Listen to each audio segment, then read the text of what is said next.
बिस्मिल्लाहिर्रहमानिर्रहीम। अब बेटा हम जो क्वेश्चन करेंगे, क्वेश्चन नंबर 2, एक्सरसाइज 3.2। अब हम देखते हैं बेटा इसमें कौन कौन से सेट दिए बेटा, यू जी एच। पहले बुक्स में ये आसानी थी बेटा, डायरेक्ट सेट दिया होता था और हम डायरेक्ट सॉल्व कर लेते थे। अब वो कहता है कि सॉल्व करने के लिए पहले आपको सेट बिल्डर नोटेशन या तरकीब सेट से सेट बनाना है। सेट क्या बनाना है बेटा, एक्स। अब मैं उर्दू में अगर ट्रांसलेट कर रहा हूं तो उर्दू में भी ट्रांसलेट कर देता हूं। एक्स तमाम नंबर को रिप्रेजेंट करता है। मैं कहूँ 150 नंबर में बोलूंगा एक्स है। सच दैट का मतलब होता है कि ये जो नंबर है यू के अंदर किस तरह की शक्ल के है ये बता रहा है। सच दैट का मतलब होता है इस तरह के नंबर है ये नंबर कि ये इंटीजर है। इंटीजर अभी हमने बात कर ली कि ये 0 plus minus 1 plus minus 2 plus minus 3 so on. तो कहता है इंटीजर कहां से कहां तक लिखने हैं आपने। अगर मैं बोलूं x 0 से बड़ा है, x 150 से छोटा और बराबर है। मैंने छोटे बच्चों को देखा है, अपनी बेटी को देख के मुझे पता चला है उनकी वो जो शीट्स होती है उनके ऊपर एक क्रोकोडाइल बना हुआ था, मगरमच्छ।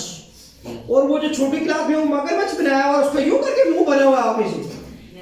तो बच्चे बड़े सरप्राइज होते हैं ये मगरमच्छ आ गया है।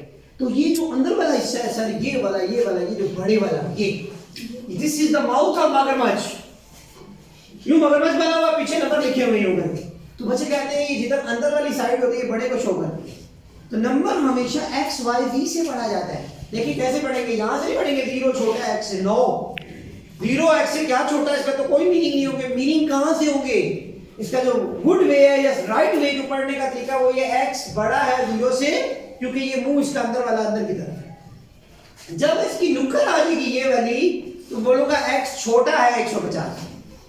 तो this is the way to read it. अच्छा, इसके बाद बेटा पहला सेट आपने लिखा 0 शामिल नहीं है क्योंकि इसके नीचे इक्वल का बटन नहीं है सर, नहीं लगा हुआ।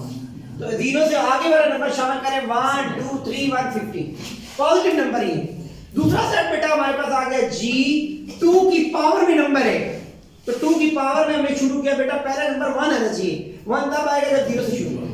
1 2 3 4 और बेटा मैंने 7 तक लिखा है क्योंकि 8 इसलिए नहीं लिखा वो 150 से ज्यादा हो जाएगा।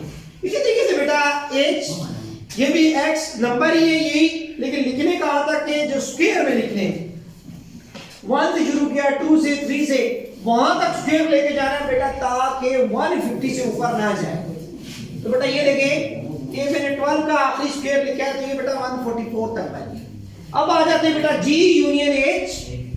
g यूनियन h में बेटा फिर g वाले एलिमेंट्स लिखे, अरकान लिखे, ये g के अरकान है। h के अरकान ये भी आपने लिख दिए बेटा। दोनों भी यूनियन का मतलब ये है कि जो दोनों में मौजूद है वो एक दफा लिखने, जो किसी एक में भी मौजूद है तो वो लिखना है आपने आंसर में। जैसे 1 2 4 8 तो यहां से 1 2 4 8 9 16 25 32 36 49 64 81 100 121 128 144। इसी तरीके से बेटा g इंटरसेक्शन h यही एलिमेंट लिखने। इंटरसेक्शन का मतलब होता है कॉमन।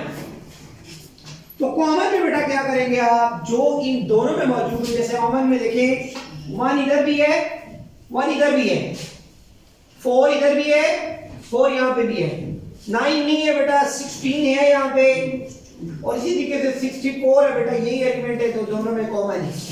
कॉमन का मतलब ये होता है कि ये आपस में ये ओवरलैप कर रही है उंगलियां जो है। तो जो कॉमन है इन दोनों में जो हिस्सा आ गया वो कॉमन रीजन लिखा जाता है। So this is all about question number 2 3.2. Thank you.